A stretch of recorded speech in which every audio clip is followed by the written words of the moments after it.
সকলে কেমন আছো? আমি প্রণমিতা। আমার এই মিনি ব্লগে সকলকে স্বাগত জানাই। প্রথমে যে লাল ফুলগুলো দেখতে পেলে, এটা কিসের ফুল? এই ফুলের নাম কি? কারা জানো আমাকে কমেন্ট করে কিন্তু জানাবে। আমি কিন্তু জানি না, আমাদের বাড়িতে এটা কিন্তু অন্য জায়গা থেকে লাগানো হয়েছিল। আজকে কিন্তু আমি ফুলের বাগানে এসেছি ফুল গাছে জল দিব বলে।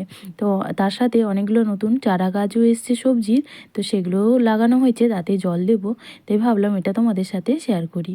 আমি এখন যে ফুল গাছগুলোতে জল দিচ্ছি, কোনটাতে কিন্তু ফুল এসছে, কোনটায় সবে কুঁড়ি এসছে। এখনও কিন্তু গাঁদা ফুল গাছগুলোতে ফুল হয়নি। আর আমি যে লাল ফুলের গাছগুলোয় জল দিলাম, সে লাল ফুলের গাছে কিন্তু ফুল চলে এসছে অনেক দিন থেকেই, এবং গাছগুলো কিন্তু যথেষ্ট বয়সও হয়ে গেছে, ওটা কিন্তু আর বেশি দিন ফুল হবে না। আর যে গাছটাতে আমি জল দিচ্ছি ওটা কিন্তু ওই লাল ফুলেরই গাছ, কিন্তু ওটা একটু দেরি আছে ফুল হতে, এখনও কিন্তু ফুল হয়। আমাদের বাড়িতে অ্যালোভেরার গাছও কিন্তু লাগিয়েছি।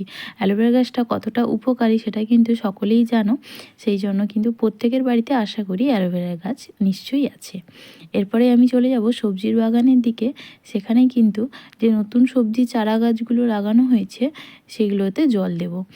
আমি যে সবজির গাছগুলোতে জল দিচ্ছি, এটা কী সবজির গাছ সেটা কিন্তু আমাকে কমেন্ট করে জানাবে। শীতকাল মানে প্রত্যেকের বাড়িতে ঘরের বাইরে কিংবা কারোর ছোট বাগান বা বড় বাগানে কম বেশি শীতকালীন নানান ফুল ও শীতকালীন নানান সবজির কিন্তু গাছ দেখতে পাবে। আর সেই সবজির গাছগুলোকে ছোট থেকে বড় করে তোলা, তারপরে সবজিগুলো টাটকা সবজি তুলে রান্না করে খাওয়া, তার মজাটা সত্যিই আলাদা। আর ফুল তো সবার ভালো লাগে, শীতকালে নানান ফুল। আজকের মতন টাটা।